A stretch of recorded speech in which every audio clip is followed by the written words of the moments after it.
Welcome to the first show of 2020 and to another episode of the Health Mastery Show. I'm your host, as usual, Adam McDonald. In today's episode, I have on with me a very special guest. It is my personal coach, Jeff Alberts. Jeff is a pro natural bodybuilder. He's a coach at 3D Muscle Journey, who I have been a client of for a number of years, and he was my coach for the last few competitive seasons. I got to spend a lot of time with Jeff this year, or last year now at this stage, but I got to know him a lot better as a person. Spent a couple of days with him at an Airbnb at the Worlds, but I learned a lot from Jeff over the years working with him. When I first began, I think I was around 22 years old, now 27, 28 very soon.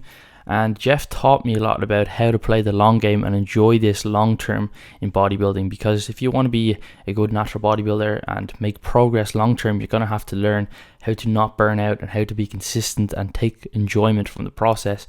And that is exactly what Jeff has taught me over the years. But I don't want to talk too much more about it. It's a great conversation between myself and Jeff, and hopefully you learn something from this and you enjoy the show. And if you do enjoy it, please do leave a rating and review on iTunes or Spotify or wherever it is that you're listening to. And if you have any questions, please do reach out. But without going on anymore, please welcome my next guest, Jeff Alberts.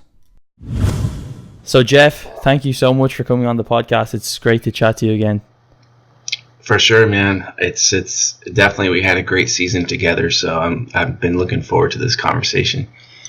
Yeah, for those listening, Jeff, you've been you obviously know, but Jeff's been my coach this last competitive season, the previous competitive season, which was 2016, and I think we first Skyped, I believe, which was in 2014. I think it was a long time ago, but that's when we first actually Skyped together. So that's that would be almost, what would it be, 6 years ago, whenever that was, but 2014 was quite a long time ago. That's crazy. It's gone so fast, and what's kind of cool now is that we can kind of say, hey, it's grown into a friendship, so that's really awesome. Yeah, and this season I got to compete on the same stage as you twice, which was really, really cool. First at the Muscle Mayhem in California, in Sacramento, down your neck of the woods, and then just last month, it seems like more than a month ago, but just last month at Worlds. So that was really, really cool experience. For sure, and I think the highlight of all that, Adam, was that I'm going to say that I was the sock sliding champion. Yeah, that's pretty funny. I don't know, nobody probably knows what you're talking about, but in Amityville, that's right, yeah, mm-hmm. Amityville's the place. Yeah, we, after some food and some extra energy, we had a bit of a sock sliding competition between myself, yourself, and Eric. So yeah, I think you won. I think I did. I know Eric's probably going to say he won because he thinks he wins at everything, but no, man, I think I got you guys. And sock sliding is basically on your socks on a hardwood floor, seeing who can slide the furthest without falling on their ass. And I do think, Adam, you fell right on your ass. Or was that Eric? That was Eric. Yeah, and Eric was kind of in the heavier weight class as well, because he pretty much had 10 kilos, like 20 pounds on us, because he was like, post-season or post-contest. Well, that's an advantage in sock sliding when you're heavier. Yeah. So his momentum took us. And he still didn't win. So, hey, there we go. But anyways, let's get to the other finer things in life besides sock sliding. Yeah, I think actually, just going back to, I think that the Mayhem for me was probably the highlight of my competitive season this year. It sounds kind of, people will think that the Worlds would be the highlight, but for me it was like getting to compete on stage with yourself. I hadn't met you since 2000 and I don't know when it was previously before that, but I think it was maybe in London. That might have been 2016. You did like a conference or something like that with Shredded by Science, I think PT Collective now. Do you remember that? Yeah, we did a seminar there, and I do remember meeting you there for the first time. Yeah, that was quite a long time now. So it was great to meet you again. But then when I first saw that Eric was competing this season, I didn't know he was gonna do the Mayhem, and I was like seeing pictures, of course, of him on social media and stuff, and then I was like, oh, he's shredded. And then when I was like, if Eric wins his pro card in I think it was the River City Classic or the one before that, I was like, if he wins his pro card there, then he's going to be a pro at the Muscle Mayhem. And then when he didn't win, I was like, it was kind of bittersweet, because I was like, damn, Eric is like shredded, but also I get to compete on stage with Eric, which was like, in the same class. Like, obviously we got to compete on the same stage, but not together. But to go head to head with Eric was awesome, and it was just a really, really great experience at that show. And yeah, that was just a highlight. I don't know why. I guess because, like, California, the weather is like amazing compared to where I live. It's just always raining, has been raining pretty much since I left California. And it was great to like do a whole road trip up there and then compete at the end and like meet all the 3DMJ crew and everybody. Got to meet all the coaches that were there as well. That was awesome, and it was just really enjoyable experience. And one thing that I kind of learned or was different this time was that I said it to you before, that it didn't really matter too much to me how I placed per se, but it was like the day before the show or when we were meeting, or even before the show, before we got the results, I was enjoying it just as much as I did afterwards. And it's kind of easy for me to say that because I actually did well, but I think going back, and you'll probably notice this when we first start working together back in, let's say, I think we maybe did some off-season coaching back in 2014. I can't really remember, but I always wanted to kind of get result. Like, I always wanted to just be making progress and wanting to see that progress all of the time. And I think if I would have competed back then, and I actually had competed before, the year before that, but if I was competing that season, I think I would be more focused on the placing and that being a determining factor of how well I felt the season went or how much I enjoyed it. And I personally feel like just us coaching together over the last few years, you've really, I suppose, paid some of your wisdom onto me, or instilled it into me, and let me take a lot more from the bodybuilding prep than the ultimate result itself. Yeah, I mean, I think, that show was definitely, for me too, was like one of the more highlights of the season. It's just the environment there, the Muscle Mayhem. It's kind of like a 3DMJ party. We have a lot of athletes there, and, we kind of represent more than just, hey, how well we play. So I think it was just that environment, you traveling over, from Ireland to here, and it's definitely an experience in itself right there. So I think, it just had a lot of value outside of just the placings. And trust me, man, as your coach, and knowing that you and Eric were probably going to be going head to head, that was pretty stressful for me. It's like, who do I go for? Do I go for my athlete or go for Eric? It's like, so there's some pressure there. And what's interesting, it was a good pressure though. Like, it was an exciting pressure.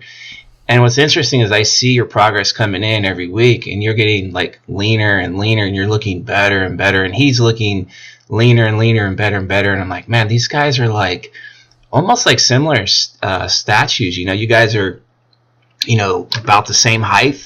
Your build is very similar, and the musculature is very similar. So I'm like, man, this is going to be close on stage. It's going to be a battle. And that's what it was. So it's kind of cool, kind of like when I got to see you both on stage and cheer for both of you. It was everything that I expected and predicted. I was like, this is going to come down to the wire. It's really not apples and oranges, but it was like really, really close. And it could have gone either way. And for those listening, Adam, you got the nod. Definitely you deserved it. And but it was like really close. So it was really cool to kind of see that, but it was kind of nail biting for me as being your coach. Yeah. And even Eric and I are, joked about it after, like, or even like before, hey man, mess his peak up, stuff like that. Yeah, you sabotaged. Yeah. Yeah, but of course, we weren't going to do that. But yeah, for me as as your coach, as Eric's friend, and it was kind of just cool to kind of witness all that. And then what's really cool is that, for Worlds, we got to kind of meet back up. You stayed in our Airbnb. You got to hang out with Eric and I. And again, it's more like we were built like a friendship. So that was really, really a special season from all that aspects. And I think for you personally, like being your coach, like seeing your prep 3 years ago in comparison to now, I think back then you were I would say it's kind of cool that you and I kind of hooked up. Like, I can see if maybe you had a different coach who was a little more science oriented, where sometimes, like, if you have two of the same together, it's not a good match. Whereas if you have kind of opposites, it's kind of a good thing, because for me, I think personally, and you can maybe, me talk more on this or not, but I think what you learned from me was how to let go of some of that stress as far as trying to be optimal all the time, where sometimes when we overanalyze or overthink things or trying to be super, super perfect, it creates a lot of unnecessary stress, and sometimes that stress can get in our own way, and it just makes us a little more neurotic, and the journey itself isn't too enjoyable because of that, because we're always worried about if we're doing things right or wrong. And when the season's over, you look back and go, why was I so stressed? It wasn't as enjoyable. So I think that's probably like the big picture thing I could probably say that I think I've probably taught you the most. The X's and O's and the science, I mean, you're good at really researching and learning things on your own, but it was more like taking you through a process and finding value outside of those things. I think was probably the main thing I can say that I probably taught you. Yeah, I completely agree with that. I mean, I think I found a 3DMJ through a friend of mine who I did like a photo shoot with when I was like 19, so that was 2011, I think. And Harry Ranson, he was one of Eric's clients, and then I think I've maybe heard of 3DMJ maybe again through, I think it could have been Matt Ogus's channel. I don't know if I've heard of 3DMJ before that, but then I really do like the science, and it's not that you said that it was an unimportant, or it's try to instill that it's the thing. It's like the science aspect of it is important. Actually, I still really enjoy it, and I actually started a master's in it this year. But what I realized was that when I first applied for coaching with 3DMJ, and you probably get this a lot from people who are like me, who would like really like the scientific part of the training nutrition. They're like, oh, they want to join with the science guys, right? So they want to be with Alberto, or they want to be with Eric, because they're the science guys, right? So they, at least young guys or people who are overly invested in the science, think that that's what they want. But I think it was like almost like a blessing in disguise that you and I hooked up. Not that you don't know the science, but you have that wisdom that obviously comes with time, competing and just working with clients for like many years. And having done this, I think you said, I listened to one of your podcasts, the Natty Roundtable this morning in 1993. So I mean, I was 1 year old in 1993. So so I think that was like a blessing. And for anybody listening, I don't think it's that element of it isn't important. It's just that's like the 2% of what's going to get you the result, is overly focusing on that and trying to be perfect in those kind of things.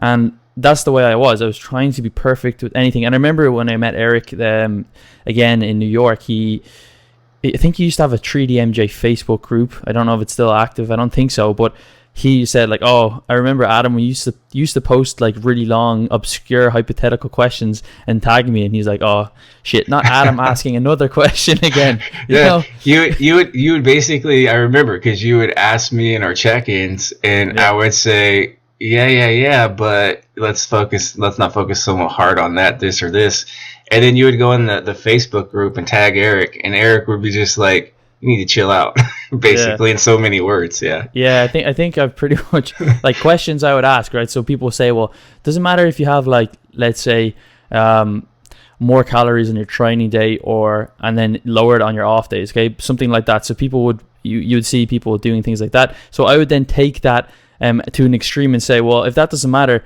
what happens if you only eat all of your calories in 1 day of the week and then don't eat for 6 days? I was like, well, like that's really black and white, but I like maybe that would have an effect, but who does that? Nobody. So there's no point even asking those type of questions, So they're the kind of things that I would ask that are just like really obscure, and I would like focus way too much on things like that, and realized, and I think we spoke about this as well, I think just when we met last month, but that you kind of have to pay almost your due diligence and pay your dues with that, and kind of experience it and realize that, and the way I realize is that's not important is because I tried to do it and time just passes by as it naturally does for everybody, and I realized that focusing on that stuff was just stressing me out. My results weren't getting any better, and just focusing on the big picture was ultimately what gave you the results. And between my first prep with yourself in 2016 and 2019,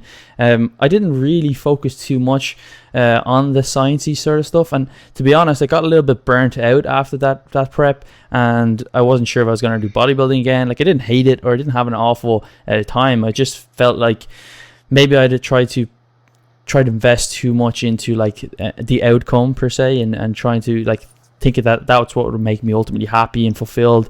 Yeah. And after a while, I think I even tried CrossFit for like 3 months or something like that, and yeah, it was just awful. But I didn't really focus too much, and at one point I was, didn't do any extra reading, watching videos and training or anything like that for a couple months, and then I'm back on the stage 3 years later, and my physique is massively improved. I'm 10 pounds lighter, but look a lot more muscular, and it really showed me that focusing on just the things that are the big rocks is what's ultimately going to get you the results.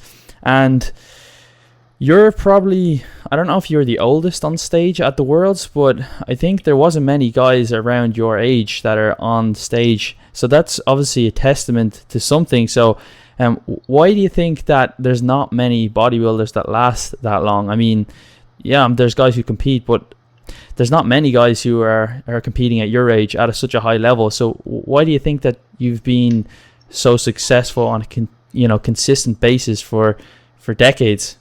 It's interesting because when you kind of were just talking about all that, it was like I was flashing back to my youth, and I think when I look back, when I first started competing, my first year was in '93 when I first started competing, and I had a 3-year stretch, like '93, '94, '95. I competed 3 years in a row, and the fuel that really kind of kept me going 3 years straight, because basically it was like compete in '93, boom, off season, hey, let's get big, let's get let's improve, and then right back to '94 for another prep. I did that 3 years in a row. And the fuel that was making that happen was just that desire to win. Like, I wanted to win a certain show, and I had my mind on it. I was obsessed with it in a way. And it was like, a lot of it was like trying to get external gratification, like having people say, oh, look at him, he won that show, he's jacked, he's shredded. So, I think my maturity level at that time wasn't, where it is now. So my fuel, I think, was like the wrong kind of fuel. And what ended up happening after 3 seasons, back to back to back, I got burned out, like mentally. I remember saying after almost every season, it seemed like I would say, I'm retiring, I'm done. That was because of the extremism. So back in the day, I was kind of like you, Adam, where a lot of it was about winning. It was trying to be optimal. Like, trust me, I was a guy who I actually would read research stuff, and half the time I didn't understand what the hell I was reading, but I was doing it anyway because I wanted to optimize everything and be the best that I can so I could win these shows, to be the best.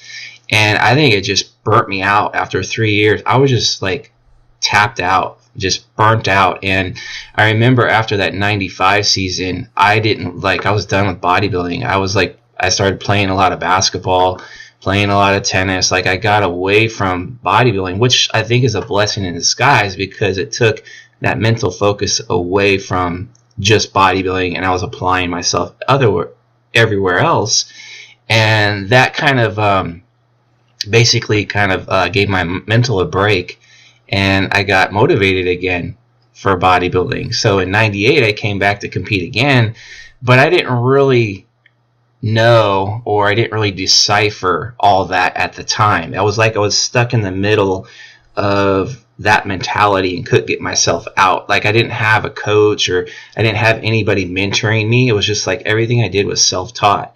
So I was stuck in this cycle of like, okay, 3 years compete, get burnt out, remove myself, take a break, get remotivated, okay, come back. And I just repeated that for like the first 10, 15 years of my career. And it wasn't until like now, obviously I can look back with 2020, hindsight, just helps you visually see things a lot more clear, that I was just mentally getting burned out. Like the physical was burning me out, which turned into mental burnout.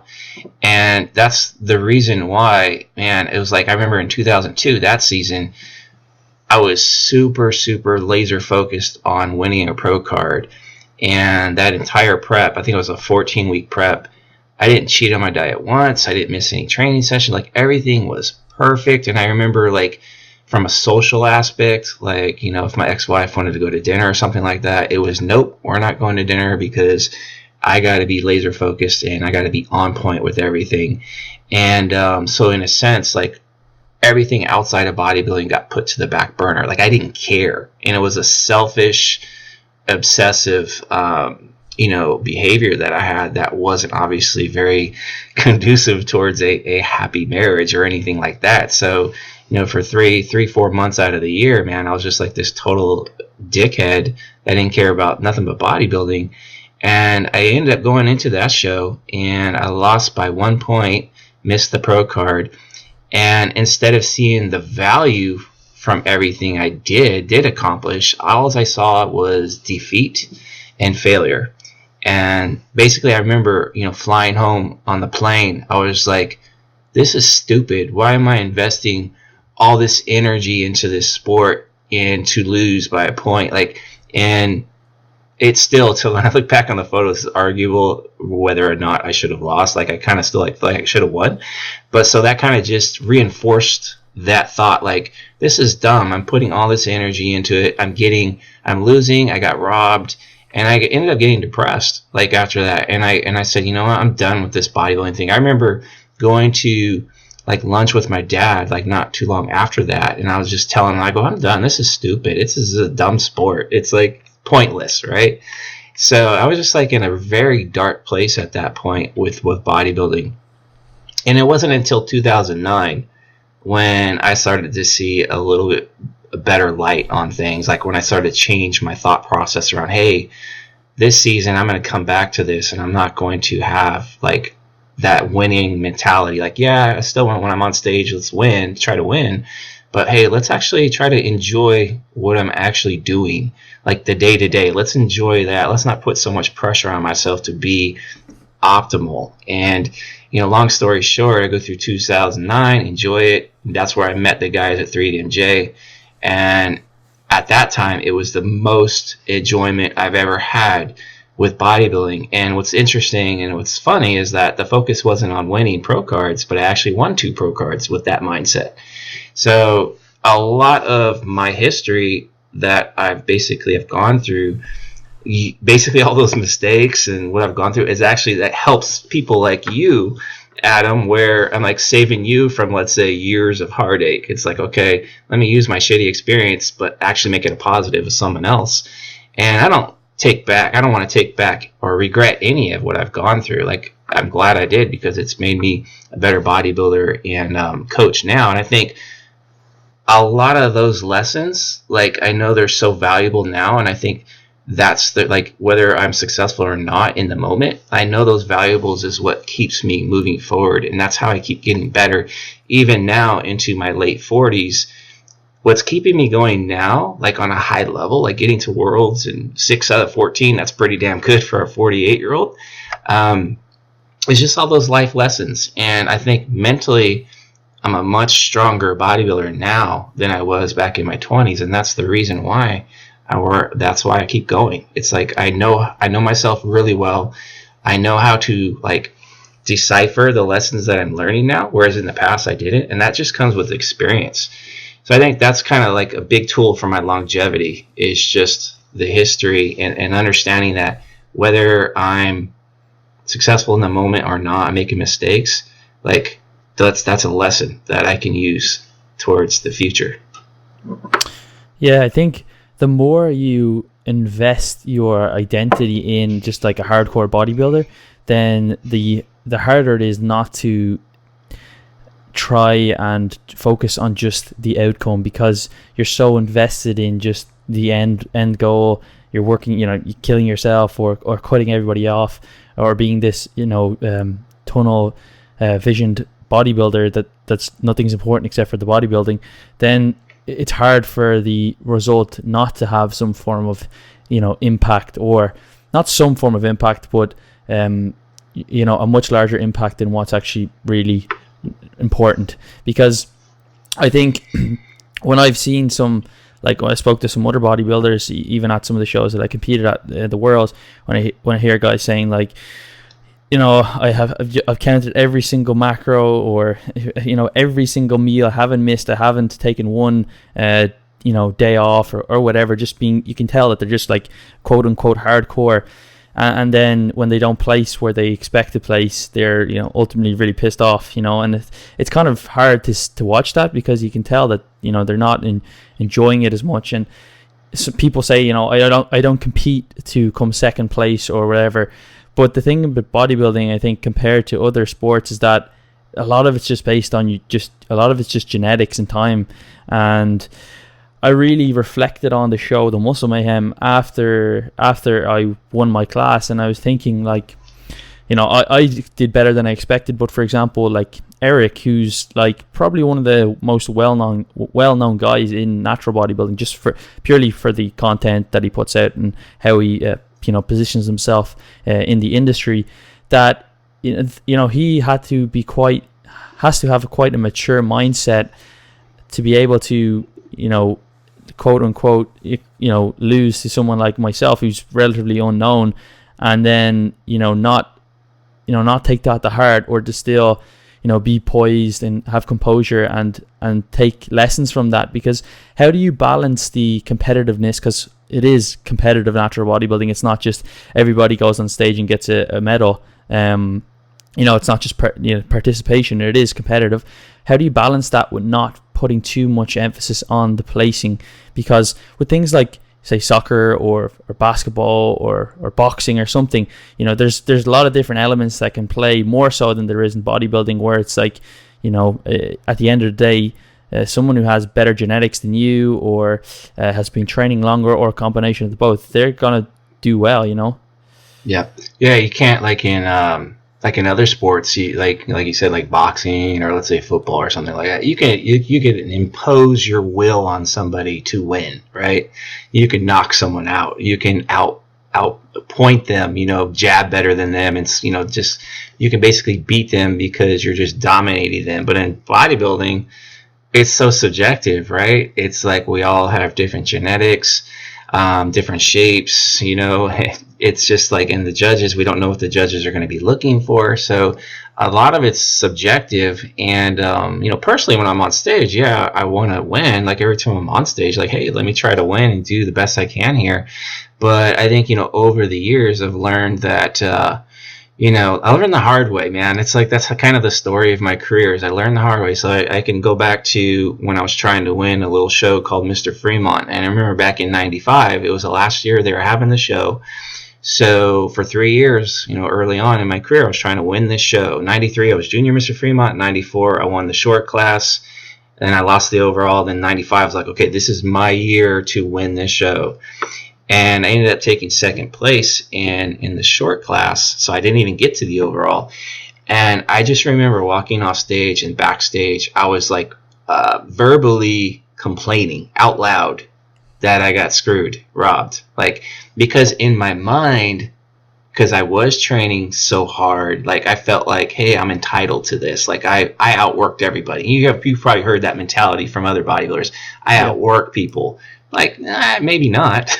There's a lot of bodybuilders out there in the world that the guy that beat me, he might have worked just as hard as I did, if not harder. So maybe he deserved it more. But, after looking at photos, it took a while for things to sink in. Once I saw photos a month or two later, and my emotions died down, and I started looking at things more realistically, it's the dude had 14 kilos on me. He was just way bigger. It was obvious. Looking at the photos, I'm Jeff, what were you thinking? But I think often, you know, going through the process, like we, in a sense, because we think we are perfect with hitting macros, perfect with cardio, or perfect with training, and we're not deviating, or we're doing everything to make ourselves the best that we possibly can, almost like starts to become like an entitlement, or we feel like we deserve to win. But again, when you get on stage, it's so subjective. Like you can, let's say, and I'm pretty confident you can probably say, yeah, we maximized your physique this year, Adam. Like we did everything we could, and this is the best we've ever seen you. And same thing for me. I'd say at certain points in my prep this year, this was the best I've ever been. So from the perspective of fulfilling your current potential, we did that. And in a sense, you won because of that. Because when you get on stage, it doesn't matter if the bodybuilder to your left or right, if they fulfilled their potential or not. If they look better than you, they're still going to win. So in my mind, I'm thinking like, okay, the judges are only going to see what's in front of them, right? Like visually, they're going to look at all the bodybuilders and go, okay, this guy's better than that guy, whatever. And that's just how it is. But the reality is what judges don't see, and what we don't see as bodybuilders, is that the people that you're competing against, you don't know if they fulfill their potential or not. So the guy that, let's say, looks better than you, but let's say he didn't even fulfill his potential, like you can kind of say like you're a better bodybuilder than that person, even though they look better than you, because you've done the process, let's say, a little bit better. But how do you know that? You don't know that. That's the thing. So that's kind of how I look at things. Like I've won shows where I've been at my best. I've won shows where I haven't been on my best. And the shows that where I wasn't, it's like, did I really deserve to win? Am I truly the better bodybuilder here? You know, like if I messed up on my diet a bunch of times, or I was lazy with training, like I could have probably fulfilled more potential out of myself. So even though I win, doesn't mean necessarily I'm truly winning, if that makes sense. So these are kind of some of my thoughts that I've basically have, you know, figured out over the years. So for me now, when I go into a show, it's like, okay, the first priority is to fulfill my current potential, not to leave anything to chance. Because when I get on stage, it gives me the best chance to actually win, right? But actually, I know in my heart that I am my best. Like I've done everything I can to be my best, so I've already won. And if I can beat someone else, hey, great, that's just like icing on a cake. But if I lose to someone else, then it's like, well, you know, as long as I did everything I can, and if I lose to someone, I'm okay with it, because that just means they look better than me on that day, and it's out of my control. So it's more like I try to look internally versus externally now. And I know that's not always easy to do for a lot of people. But like you, when I hear people say, like, I don't train for second place and all that, and it kind of just takes me back to 2002 when I talked about that prep where I lost, got depressed, didn't see any value in what I just did. And it's not until, like, in hindsight where I could actually say, okay, yeah, there was some value in that. And this year still, like, we're 5 weeks removed from Worlds. I'm still processing the season. Like, I think a lot of us, we kind of just put so much stock into that placing that's how we value what we just went through. Whereas I think now that I've gotten older and more mature, it's kind of like, you know, you have your glass of wine with a meal. You're sipping that wine really slow and you're taking it all in. That's kind of what I do now. Like, I just really take my time to kind of sift through and, you know, see where there was value, where there wasn't value, and I just process it. You know, I'll probably keep processing the season for another few weeks or so, or maybe even longer. And that's what I learned from Eric actually this season, like, because he finished his season before we did. So I got to hear how he processed, like, because we had our team meetings and he would kind of tell us things, you know, as he was done with the season. And it did take him a little while to process everything, like process the man. Like, actually, you know, he wanted to win too, and he was on stage and he didn't, so he had to process all that.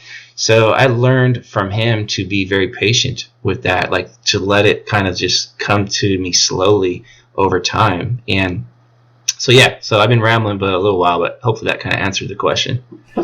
Yeah, I think it's important, and it's probably you being able to internalize that is probably one of the reasons why you're still around, from a mental aspect, not being burnt out, apart from the physical aspect of, you know, injuries or whatever that come with your training age.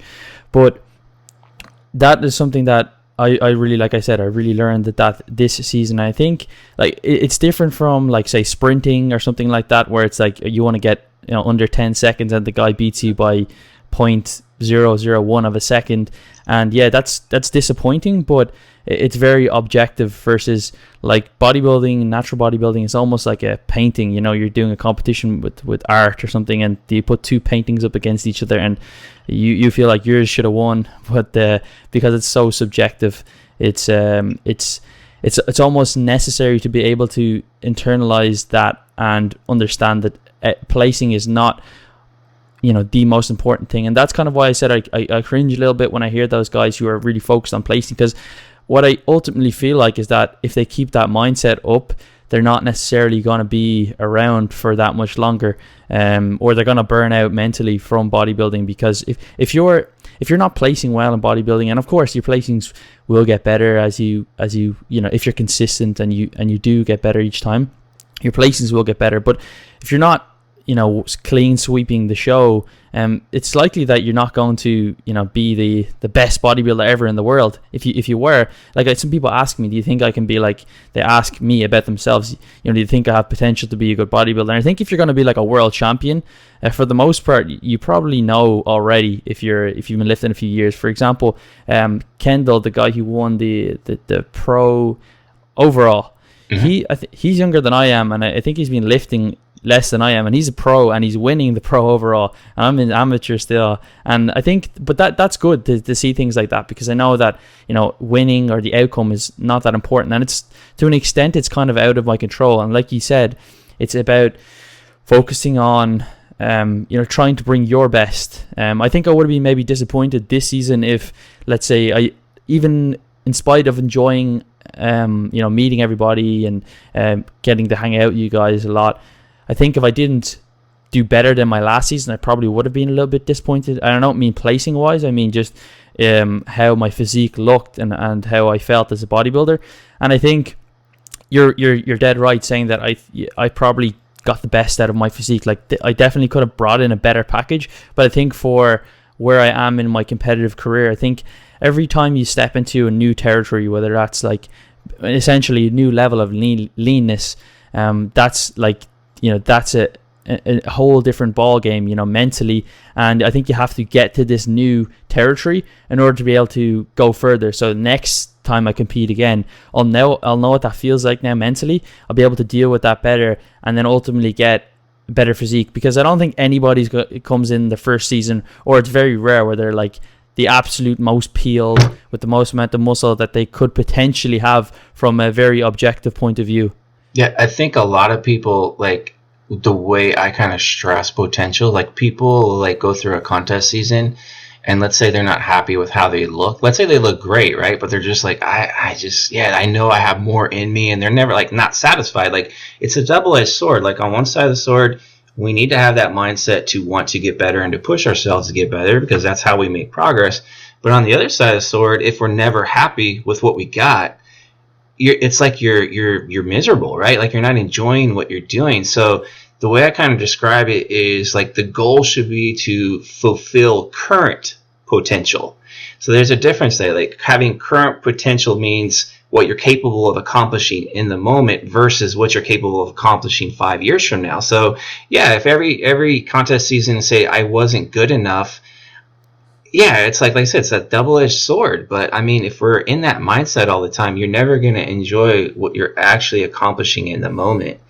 And if you're just saying, hey, if I don't have that first place trophy, that just reinforces that you're never fulfilling potential, or you're never happy with what you're accomplishing. So to me, it's like I've had to learn the hard way over the years. Like, I need to find value outside of a placing, and to realize that, again, if I'm doing everything I can be doing in the moment to fill current potential, then that's actually winning. So, you know, after this last season that I competed in, you know, even as a 48-year-old, I still think there's a little bit left in me to squeeze some more of that potential out of me. But I also realized too that I did everything I could this season, under the confines of my prep, that, I knocked it out of the park, doing 7 shows, placing well, in almost all of them. And, being like one of the older guys on the world stage, and still having the motivation and drive to come back again in 50. I mean, at the age of 50, the fuel is no longer, hey, I got to get first place. The fuel is like, I just had one of the best times of my life as a bodybuilder, and I want to do that again.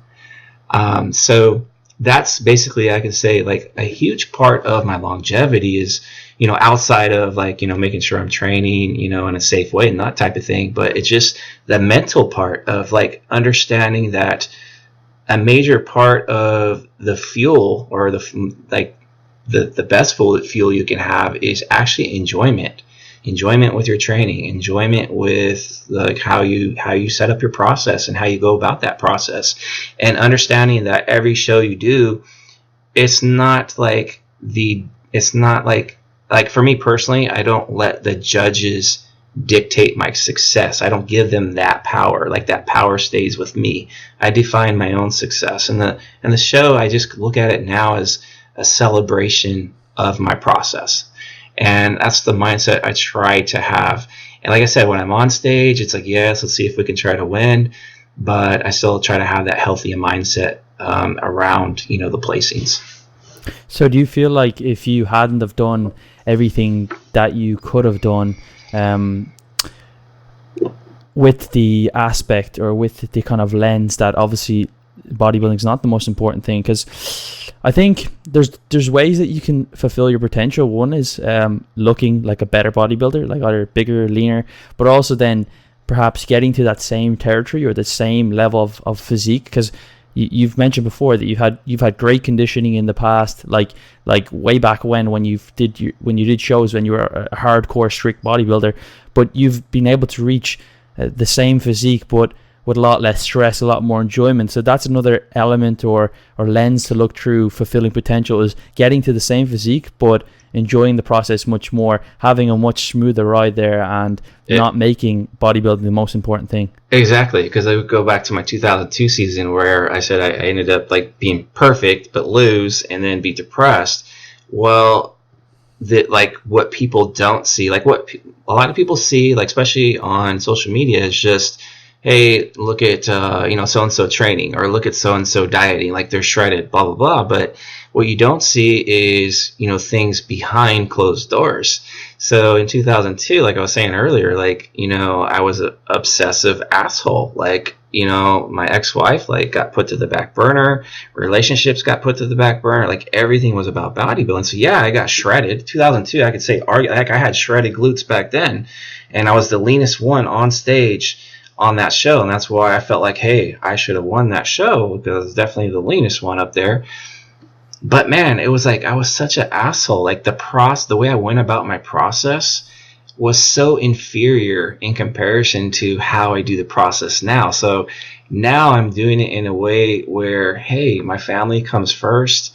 I'm not like there's days where I can't be optimal. Like, okay, I can't train today. Let's train tomorrow instead because of X, Y, and Z. Whether it's, hey, I have to be there for my family, or I got something else going on, or hey, I can't get my cardio in because of this or that, or hey, you know what? Let me eat 50 more grams of carbs today because my mind is just like, I'm an asshole. Like, I'm just like, energy is not there. I'm a dick, and I don't want to be a dick. So let me eat a little more food today so I can be more human to those around me.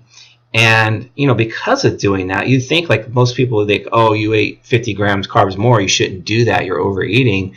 But if it means I'm a better human and I treat those around me better, I'm not going to get that backlash, right? Like if you treat someone with disrespectful, you're going to get that back, and that's going to be stress on your plate.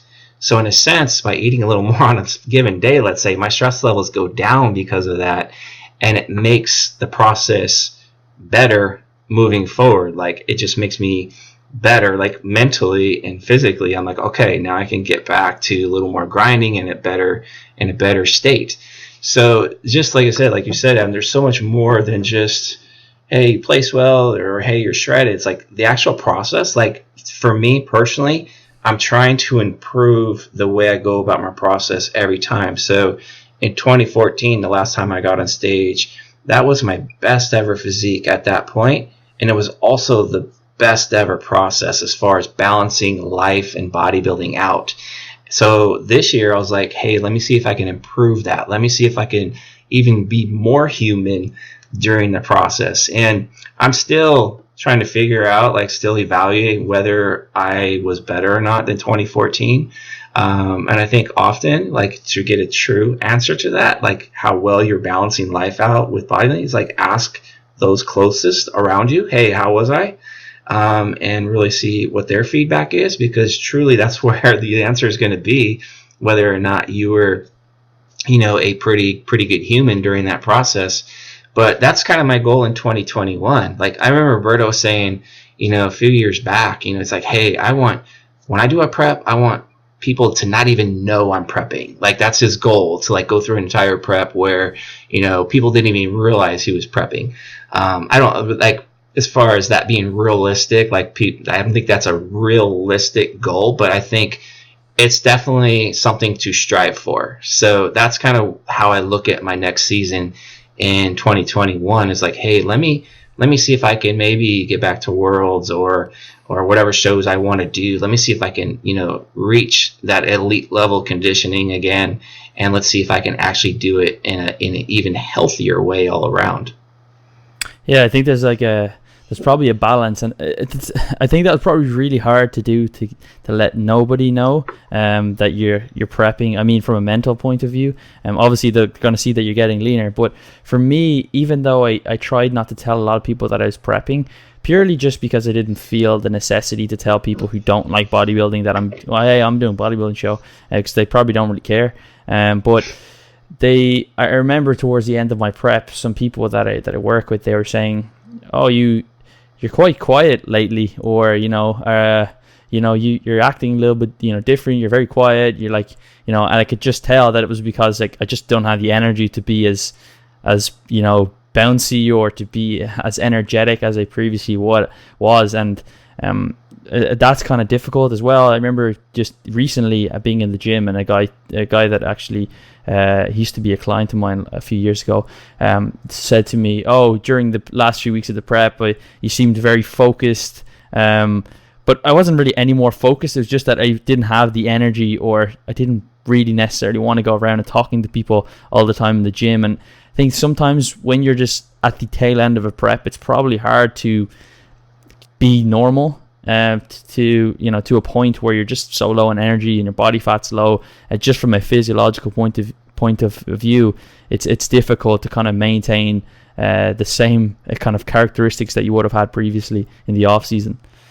No doubt. Yeah, because I remember the tail end too. I was like, I'm aware of, how I am. So I know like towards the tail end of prep, when food level is not like where it should be, your body fat's really low, you're not going to have that energy. But I was aware of it. So, if the family's like, hey, we're going here, going there, yeah, I'm going to go. I'm going to try to be present, but it's not the same, when you're not, energized, you're not jovial. So it's just, I'm aware of it, and I just tell myself, okay, don't be moody, don't act moody. It's not about me, it's about them. Try to do your best to be present. But again, like what I learned like a week or two after prep, after getting, eating more calories and the body weight start coming up, my energy just instantly starts popping up. And, my wife would say, oh, good, it's good to have you back. You got energy. So I know it's like, okay, they're still feeling the impacts, even though I'm not, being a dick or anything like that. It's like, it's still not the same. So that's why I say I don't think it'll ever be realistic to think that no one would ever notice, that I'm prepping. Like they're definitely going to notice, whether I tell someone or not. They're going to know something is off about me. And that's just the reality of the sport. If you are a bodybuilder and you do plan on competing, that's part of the process. But it's having, again, that mental awareness of how you are, like of how you're being. Like if you feel yourself being moody and grumpy, you have to learn how to tone that down and put a smile on your face regardless, because you don't want those around you that love and care about you and are supporting you. You don't want to treat them miserably, through a process. And what I've learned too over the years is that getting shredded for shows, like the timeline keeps, like, it seems like it just keeps getting longer and longer, because the standard of conditioning in this sport has elevated. And I think a big part of that is because of the timeline now. Like, people are dieting longer, so they're getting leaner. So if you're going to spend 6 months to a year in a contest prep, that's a big chunk of your, like, it doesn't seem like it's a long time when you're going through the process. Like, personally, like, you're like, okay, yeah, this is what I need to do. But think about the people around you that have to endure 6 months to a year of their life dealing with a dieting bodybuilder. Like, there's a lot there. So for me, it's like, okay, now that my season's over, that's why I'm like, part of the reason why I'm taking 2020 off is like, yes, we need time to recover and all that. But again, being 48, I've already trained for over 30 years, so I have enough muscle mass to compete every year if I wanted to. But, one, it's not the healthiest thing to do, but I don't want to put my family through more prep. They've already gone through 14 months of it, so why am I going to have them go through even more of that? Like, they deserve to have, like, all of me again. So I think, again, and that's part of my longevity too, is realizing and understanding that not just bodybuilding itself takes its toll physically, mentally, emotionally, but the life stuff, like, that takes its toll too. So if you're putting a big toll on those people around you, I'm pretty confident that stress levels are pretty elevated, all around. So yeah, that's the reason why I'm like, 2020, hey, let's be a little fatter and let's be a little happier, and we'll do this again in 2021 if the stars are aligning. Yeah, I think like, then on top of that, if you're like one of those real hardcore bodybuilders, like you said you were back in the day, like, you just compound the negative effects on top of that if that's what you're, if you're like that. Yeah, I would, like, right now, like, let's say we go Jeff of 20 years ago, like, after my season, after Worlds, fuck, I got 6th. What? Are you crazy? We got to get top 5, and we're going to go right back to the gym, and hey, we're going to train for 6 months, and then we're going to prep again. And I wouldn't even think about, like, the people around me. Like, no, I'm just going to do what I need to do to win. Like, it's just the all black and white mentality. And so yeah, and then just shit talk the WMBF and then join a different organization, compete with them until you win. Right? Yeah. So it's just the all around, like, it's just like, there's a lot that goes into the sport outside of, like, hey, the science says this or science says that, or hey, I need to win at this show. Like, there's so much more that I think that we need to take into consideration. And a lot of this, like, the way I'm talking now, like, I didn't know this 20 years ago. It's just the experience. Like, when you go through things, especially if you're open, like, your walls are down, like, you're not putting walls up, you put the walls down, you're able to learn a lot more if you let kind of that ego, go down. So that's I had to learn the hard way, but that's the reason why we could sit here and talk on a podcast all about it. Yeah, I think that there's actually a really good it's kind of like a mockumentary, like it's kind of like a drama, but it's also a documentary. It's called Dennis. It's about like this I think like Scandinavian bodybuilder. He's like a huge jacked guy, and he's like really strict, but like it goes into like his life. He has like no friends. He has like he's never goes on dates or anything like that, and he's just like really sad. It's a pretty sad documentary actually, but like it just goes to show like how isolated he is, because he's like just bodybuilding. That's all that's important to him. And I think that those people who often do are like really hardcore and do compete year after year, usually they're not natural bodybuilders, simply just because they you can't make any progress and you can't recover. But those who do, they're almost like in relationships or marriages where the other person is also a competitive bikini competitor or bodybuilder, because they're the only people who'd really like put up with you, because that's what they that's what all they know as well. And I think that's a little bit sad, but I mean, it's just kind of the reality of it. Yeah, no doubt. Like, I remember, like, my wife now, like, we've been married for going on 4 or 5 years. We've been together almost 8 now. And I remember I was just like, when I was like getting back out on the dating scene, I'm like, I am not like Brad. I remember Coach Brad, he's like, hey Jeff, I can see you with a hot figure girl. And I'm like, no offense to figure girls or anything like that, but that's just not what I wanted, because I'm like, I can't see myself like having two dieting bodybuilders in the same household. I'm like, there's just no way. So that, I wasn't really looking for, someone that was involved like that heavily into the sport like I am. I just knew that kind of wouldn't be a good match for me personally. But I think, my wife, she's very supportive. I think it's important to have that support. But again, you're not going to have that support if you're not treating your significant other the way they want to be treated. If it's all about you all the time, like I learned that the hard way. And she's very supportive. I told her from the very start, hey, this is what I do. And she's like, hey, I don't want to change you or anything like that. But it goes both ways. She's she likes to go to the gym and do like aerobic classes and things like that. And I try to be super supportive in her endeavors. She's a teacher, so she's done a lot of schooling to kind of get her master's and all that. So I was very supportive during that period where, I wasn't competing while she was trying to get her master's. So there's just it's a give and take. And again, it's like I've learned from, past history. And I think for us bodybuilders moving forward, like, because again, going back to what we first started about, like we were trying to optimize all the time early on and how stressful that can be. Like, don't fear the unknown. I think a lot of us fear the unknown, that insecurity of, hey, if I do 10 sets a week with this body part or 20 sets, what's more optimal? And we fear like what can happen. And it's like, just go full on and go in and find out for yourself what will happen, and be patient with it and assess it and make small revisions moving forward based off of what you're experiencing. And I think a lot of times it's like that insecurity is what kind of robs us of our enjoyment of the sport. Yeah, and I think like right now I know a lot more about like the science and all this kind of stuff than I did even when I did my first prep with you back in 2016. And before that, I obviously know more than before that. But the funny thing is, like, when I was younger, I would try to have, like, after the show, I'd try to have, like, a perfect reverse diet. I'd do the kind of the Lane Norton style and use, like, the extra 15 grams of carbs every week until, 6 months later, you're back at your maintenance levels or something like that. And I would try to do something like that.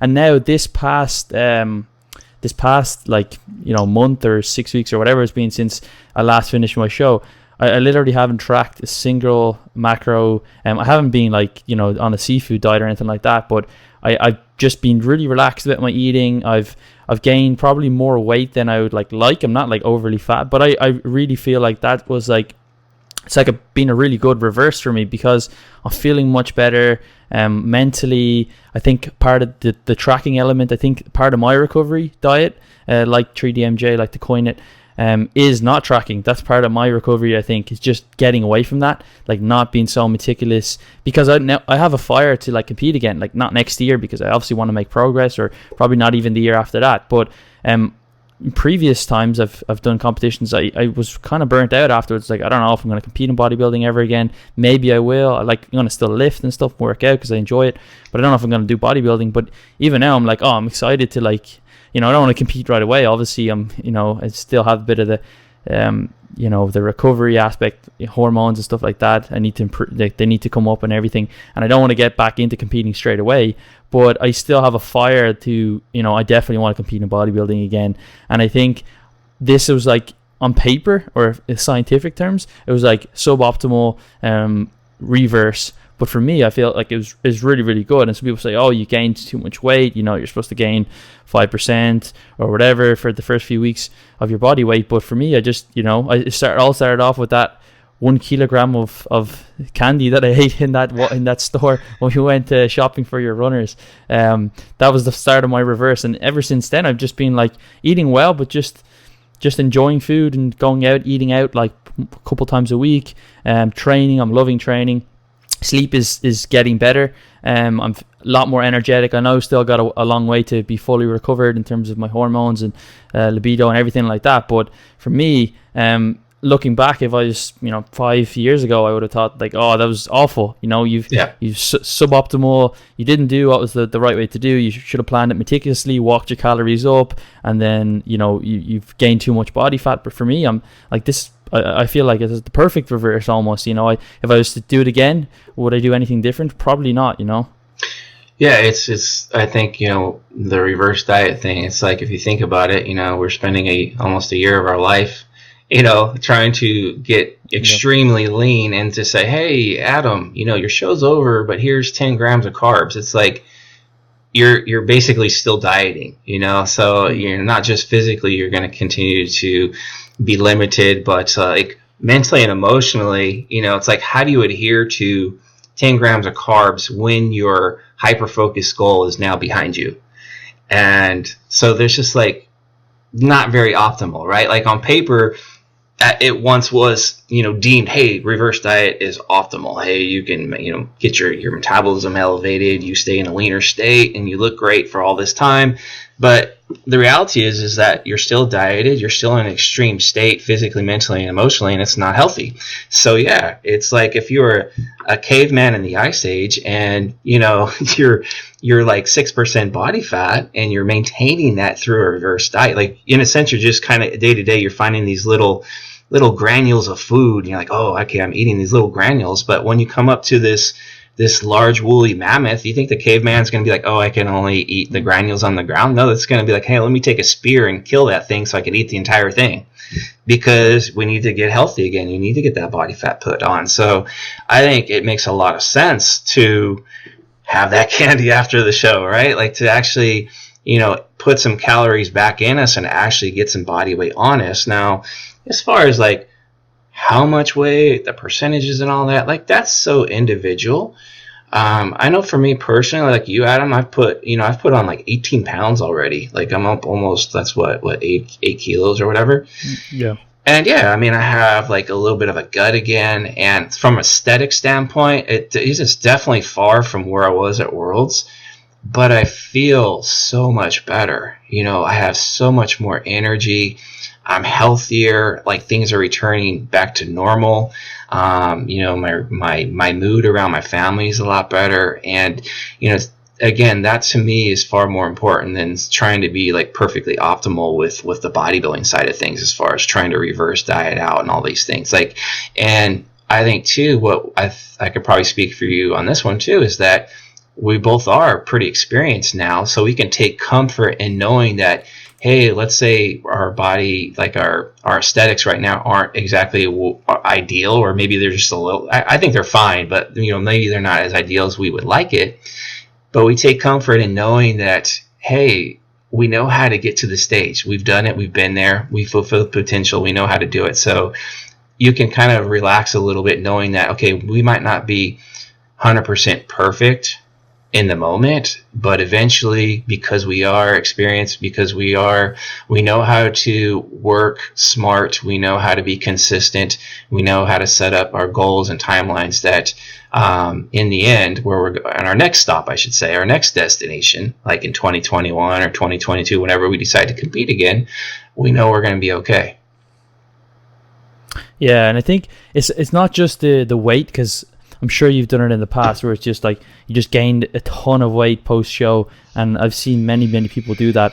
But it's like you need to gain the body weight back, but also you need time. So like if you're reversing really slowly and only gaining very small amounts, and I've even seen some competitors who've competed this season who have pride in that. And I mean, it is great that they have that diligence and that discipline to stay so regimented post-show if that's what they want to do. But it's not just walking your calories slowly, because if you haven't got that body weight back on, or the body fat in particular, it doesn't matter how long you're reversing your calories back up. You need it's time plus body weight. So it's not just gain a shit ton of fat post show and then you're going to be all good, but it's not either just 6 months and you're going to be recovered, because in 6 months time, I think Eric said it, I think it might have been, I don't know if it was on a podcast or he said it to me in person, but I think it was maybe 09 or maybe after that, where he actually tried to, well, it couldn't be after 09 because he hadn't competed since then, but or maybe 2011,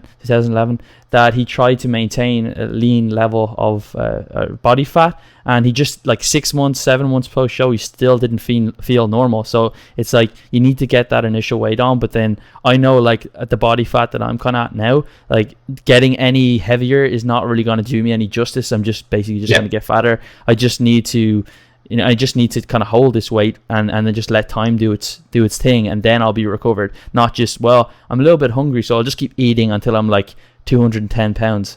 Yeah, exactly. Like, I go back to 2014 and I'm like, okay, back then I was 43 and I was like, okay, I've trained for close to 30 years now. I can keep a leaner, like, quote unquote, as we get older, as we're more advanced, it's like in between your seasons, hey, let's stay leaner, right? Like, that's kind of like the generalization out there. But for me personally, I'm like, okay, let me try that. Because in the past, I've always kind of just let my weight go up, 20, 30 pounds. So, like, let me stay 10 pounds, maybe 12 pounds over stage weight. And I did that. And I was basically, in a sense, kind of reverse dieting. And it was months after the show in 2014, and I was like, I still feel food focused. I'm still hungry in between meals, and it was just like I'm always thinking about the next meal. And my training really wasn't that productive. It was kind of like it was very stagnant, and just in general, I just didn't feel that great. I'm like, this makes absolutely zero sense for me, like, to hang around 10 pounds over stage weight, even though I am older. It like makes no sense. So I just said, hey, let me eat more, let me add some weight, and literally, like, 2 or 3 more pounds I put on, it was like, whoa, all of a sudden my training's improving, my recovery feels better. I'm not as food focused. It's amazing what a little bit more body fat will do. So, for me, like, coming with this after this season, I know, okay, reverse dieting is not going to be the answer. Staying, 10, 15 pounds over stage weight's not going to be the answer. But it's like you said, hey, let me put on enough weight to where it's going to be healthy for me and normal, but it's also going to mean I need to stay at this point for a given amount of time before I'm, like, fully recovered. Because still, I would say for me personally, like, my sleep is dramatically improved, where it was very terrible at the end of prep. Like, that's improved. I'm not as food focused. It's still a little bit, but not as much, and I have plenty of energy. My performance is skyrocketing in the gym, which I'm excited about, and I'm recovering really well. But I can tell, like, libido is not all the way there. So I know it's like, okay, I still need more time to settle in before I'm, like, fully recovered from, 14 months of dieting. So it's going to, like, if you think it takes, 14 months of dieting, getting to extreme levels of body fat, then yeah, it's going to take quite a bit of time afterwards to feel normal. Like, we can't just expect, like, a month later you're going to feel like, oh yeah, I feel great, I'm normal again. It's going to take some time. So personally, for me, it's like anywhere between, in the past, it's usually like anywhere between 3 to 6 months where I feel kind of where I'm like, okay, yeah, this is more normal again. Yeah, so it's probably going to be like springtime, right before you actually start to lay on any new muscle. Anything between then, it's really going to be just getting back to normal, regaining some lost size that you may have lost towards the tail end of prep, or just throughout that 14 months, as every bodybuilder does. But what's the plan after that then? Are you trying to keep it a little bit tighter? Because 2021, like, we're into 2020, like, in a week's time. So 2021, you're going to be back on stage in like 18 months or something like that. So are you going to keep it tighter? I suspect you're not going to do a 14-month prep, because that means you've only got like 4 months left before you start prepping again. No, we're not doing that again. So just so, like, the listeners of your show, like, 14 months, it wasn't like hardcore dieting for 14 months straight. It wasn't linear. It was, a lot of refeeds, diet breaks, that type of thing, enjoying holidays. So I just don't want to give the impression like it was 14 months of hardcore dieting.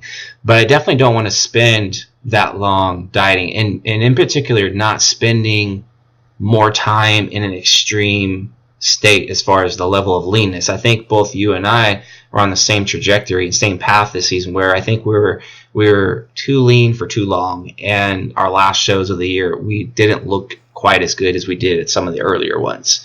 So I know that's something I learned this season going into the next season. Okay, I need to game plan my shows and keep them within, a 2 to 3, like no more than 3 month stretch. Like definitely probably within 2 months of, game planning when my shows are going to be. So this off season, I'm not going to, you won't see me mini cutting, there, even if I feel like I'm getting a little insecure about how I'm looking, I'm not going to mini cut. One, I definitely don't want to be in that state. I want to be as productive as possible with my training, so I don't want to take away from the big picture from that. And then two, again, my family just went through 14 months of prep. They don't need to go through 4 to 8 weeks of mini cutting. So to me, it just makes no sense from that sense. So the majority of 2020 will be kind of just, hey, I might gain a couple more pounds, and then I will keep it 20 pounds over stage weight and train in that state the entire year. I would say probably somewhere in the neighborhood of maybe September, October, that I'll go ahead and maybe do not a mini cut, but like a diet before the diet, like start cleaning things some up, some of my behaviors. Okay, Jeff, don't have that chocolate cake at night. Let's not do that. So just naturally let some of that weight come off. And then that's when I go to start the prep in 2021, I'm kind of thinking it'll be in January, and I'm thinking Muscle Mayhem in July. Like things can change, but that's kind of my plan now, is like Muscle Mayhem in 2021 and maybe one other show after that. And to be honest, I'm not even thinking about Worlds right now as a target show, just because the experience of this last one, it was great that they had 360 athletes. It was awesome. It was probably the most competitive World show ever. But man, just like it, as you know, it wasn't, let's say, the most enjoyable day or experience as far as like the actual show itself. So, I think Alberto summed it up pretty well. He was like, this seems like a refugee camp. There's just a load of bodies lying around everywhere in the back of like a school for hours. Now in the WMF's defense, they did say they're going to go to a two-day format. So I'm pretty sure they'll definitely improve the show, the experience of the show. But for me right now, just like the way my mentality is around competing, I've done well. Like I've got my pro cards. I've placed top 5 at Worlds before. I've won pro shows. So it's more like I said earlier, I just want to have fun doing it. And at my age, that's what it's more about for me. So it doesn't matter if it's a local show or it's an NPC, not a drug tested show or whatever. Like I just want to enjoy the process, enjoy the journey, share it with my family and friends on show day. And whatever stage I'm on, I'm just going to make the most of it regardless. So that's kind of like my mindset now. Yeah, I think like I mirror what you said with regards to the length of the season probably just being a little bit too long. But I don't think I would have changed anything, because the mayhem is where it is in July, and the Worlds are in November, and there's nothing really you could change about that. And I try to talk to a few other coaches afterwards, not to try and rationalize anything, but just to try and figure out like what do you think actually went on. Like I don't feel like I maybe looked as good, and I think it's something to do with just when your hormones are so like messed up or suppressed, like insulin sensitive, you just don't peak as well. I think maybe we both kind of experienced that. You're just, no matter how much carbs you put in or how little carbs you put in, you kind of have maybe like a little bit of a flat look. And like you've kind of used the term coined the term a tired physique, and that's kind of what it is. And like I don't think after the week after the show, after everything's kind of settled down, the placing is not really going to make that much a difference. Like if you came second rather than 4th or 6th or whatever, wouldn't really make a huge difference. So like that's kind of a question I could ask myself again in the future. Is like I would really love to do the mayhem again in the future in July, because like going out there is great. I love California, but also like the world is so far away. It's pretty hard to justify doing a season that long again, and towards the end of it you start to lose mental steam. I spoke with Chris Barakat the other day, and he kind of said the same. Like once you kind of get the level of conditioning and you stop kind of seeing new improvements or like significant improvements after a certain point, it's hard to keep the intensity of your training. It's hard to keep that enjoyment up because you're just holding a condition that you just kind of feel like crap all the time. And to hold that for such a long period of time, it's hard to keep that intensity of your training up, and ultimately your physique kind of fades a little bit. Yeah, it's like an analogy would be like you're laying in the sun in extreme hot weather, and to a certain point, it's like, okay, I got my suntan, I need to get out of the sun now. It's like, no, you're just basically staying out there and getting cooked, and it's not pleasant anymore. So yeah, I mean, it's the only thing that kind of kept me going is the amount of shows I did. And it's not something I would recommend to other people. And I didn't game plan my season, hey, I'm going to do 7 shows. It kind of just fell into my lap as we were going along. Because the only show I was really targeting was Mayhem. I'm like, let me just do that show. And, that would have been the first time being on stage in 5 years. Prior to that, I got injured, so I never made it to the stage. So that was just like, hey, let me see if I can actually do this thing again. And things just started to fall in the lap. I did pretty well at Mayhem. We went to another show, did well there. And then I had one of the promoters in the INBF contact me and say, hey, can you guest pose at my show? And it was like a week later. So I'm like, okay, let me do that. So basically things were just kind of falling into place. And if I didn't have those shows, I would say that looking in hindsight, the way I was kind of feeling, I wouldn't be surprised if I would have said, you know what, I'm just going to bypass Worlds this year. Because I was just getting tapped out. Like you said, from July to November is such a long stretch, and to hold extreme conditioning, because I was in like my best condition in early September. So September, all like 2.5 month stretch, basically I had to hold conditioning. And I think, my body just started to get tired, and I got sick a couple times and things like that. We did some traveling, and I think it just took its toll. So by the time I got to Worlds, like I said, yeah, that coin phrase, I just had a tired look. Like I didn't look terrible, but I didn't look the same either as I did in the beginning of September. And whether or not, hey, if I had that same package in September, if it would have helped placings or not at Worlds, I really don't know. I might have ended up being in the same place. So, and even if I did, let's say, move up 1, does it really, like you said, make a big difference as far as how I define that success? And I would say probably not. So. Yeah, I think it's like I saw you on the morning of your show, and I think, yeah, you look great. And it was really hard for me to say that you didn't look better, because unless you compare yourself like from pictures to previous shows, you still look like it might be like a 2, 3, 4% difference, like, positive or negative, but that can make a difference, when you're up on the stage against other competitors who may have peaked for that show per se. Yeah. So they may have done like a qualifier, or they may have done well. And I kind of had the same experience with you. Well, my only goal was to do the Mayhem, and then I was just gonna like enjoy San Francisco after that. And it was like June, I think, when I actually put my application in to compete. And I think Bob or Tina, they emailed me, said, hey, did you get permission to do the show from the NBFI, which is the Irish kind of INBF? And I was like, oh, I didn't know I needed, because I'd never done bodybuilding show before. Like I competed, but not in bodybuilding. So when I emailed them, they said, oh, you got to compete in September as well. So I was like, oh, well, that's my season getting extended. And then after that show, I was like, well, I got my Worlds invitation from the Mayhem, but I said I'm definitely not going to do Worlds in November, because I'm starting my Masters in September. And I just don't want to die for that long. And then after I did that show and I did well, I was like, oh, I kind of feel a little bit obliged to, or not obliged, but I felt like, I'll just give it a shot. But between then and November, it's just like the enjoyment just kind of went out of it. And I don't regret doing it. I mean, like I'm here to tell the tale. I still live, but I mean, I don't think I would have.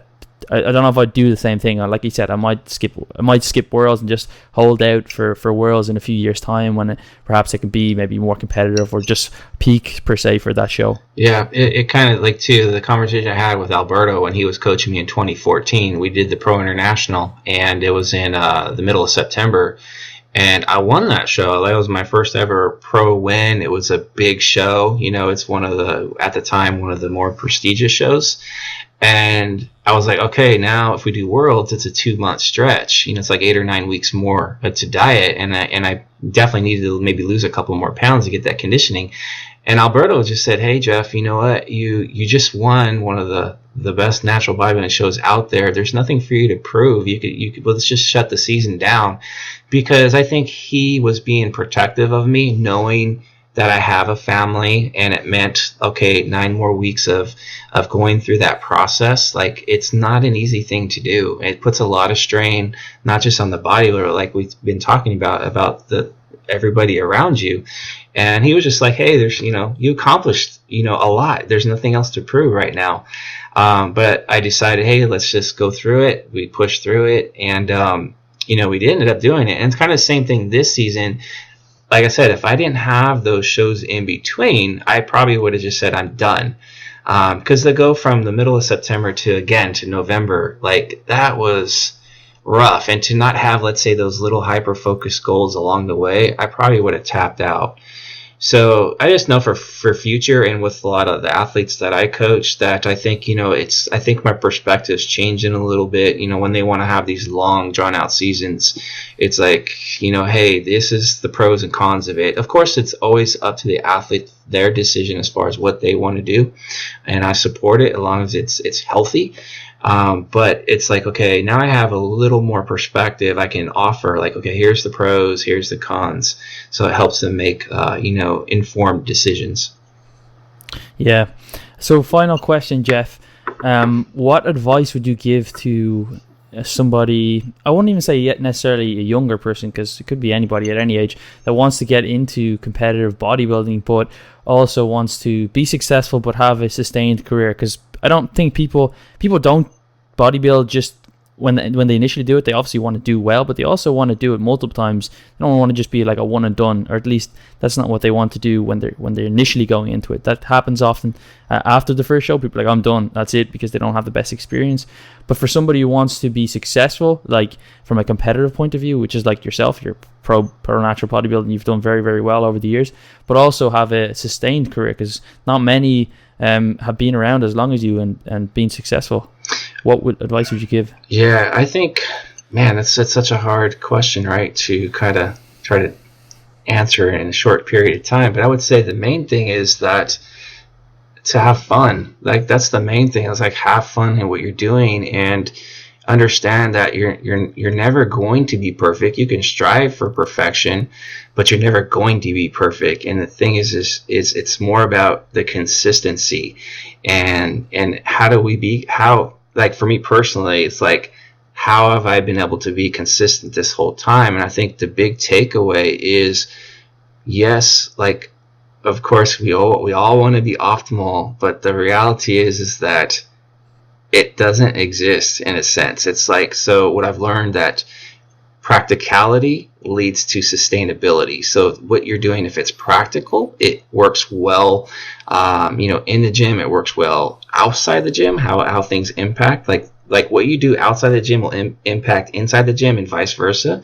So if you're practical, it's going to lead to sustainability. And if you're sustaining, no doubt you're going to make progress. And again, I can look back at all of my career, like all of the off seasons that I've had in between shows, and there wasn't one season where I didn't improve. Like, yeah, sure, there's been some off seasons that have been a little bit more fruitful than others, but I've improved every single year. And the reason I can say I've improved is because I've been consistent. So that's what's key, is just like, it's so cliche, right? Just be consistent. But just realize that you're never going to be perfect. And I always say it's probably best to be conservative. So whatever structure you have, start conservative and assess and revise as you go. And don't fear mistakes, learn from them, and just keep moving forward and enjoy your process. Awesome, thank you for that. So where can we find more about you, Jeff? Instagram. So Instagram, 3DMJ Godfather. Also, you guys can go to 3dmusclejourney.com.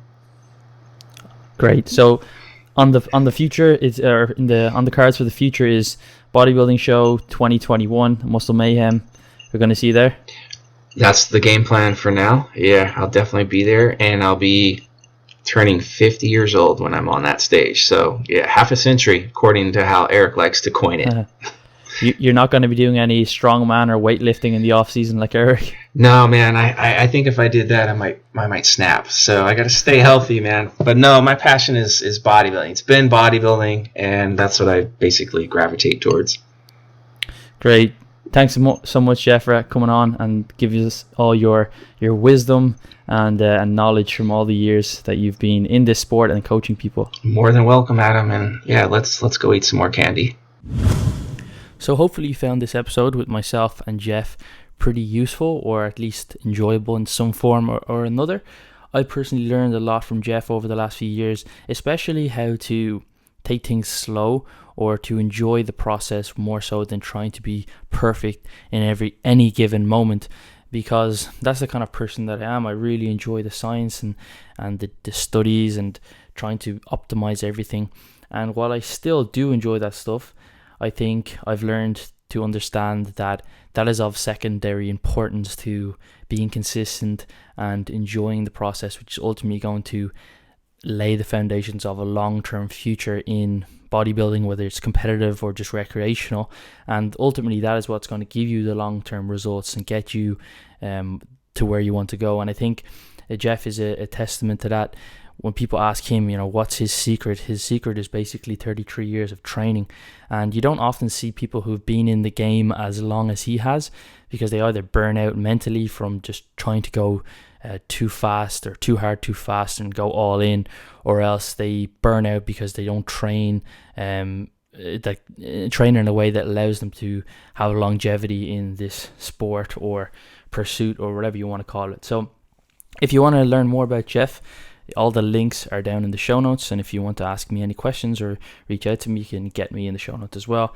But I hope you enjoy listening to this, and I will catch you in another episode when we will have on more and great guests, as we always do. So please do, again, leave some form of rating, review or feedback, good or bad, hopefully good, and I would really appreciate that. So thanks again, guys, and I will chat to you in the next show.